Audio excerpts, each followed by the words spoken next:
75e anniversaire du débarquement en Normandie. Il était une fois.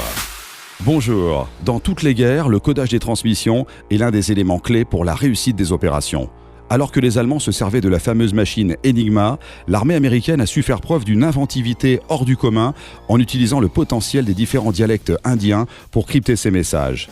L'histoire débute en 1940. Une première unité de code talker, ceux qui parlent le code, entièrement composée d'Indiens comanches et constituée en Oklahoma, aux États-Unis.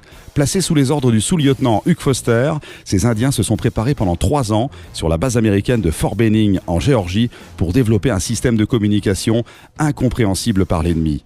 Les Indiens n'ayant pas l'habitude d'utiliser des termes militaires dans leur langue, il a fallu créer un code lexical, parfois très imagé.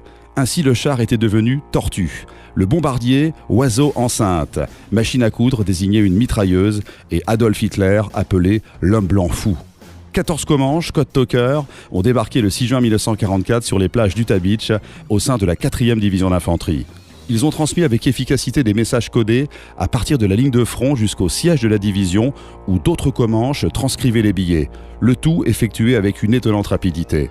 Pas plus que les Allemands n'ont compris les Comanches sur le front de l'Ouest, les Japonais n'ont jamais saisi un mot des Indiens Navarro qui ont servi quant à eux de code talker dans le Pacifique. Il a fallu de nombreuses années pour que la participation des Amérindiens soit reconnue et mise à l'honneur par les gouvernements alliés.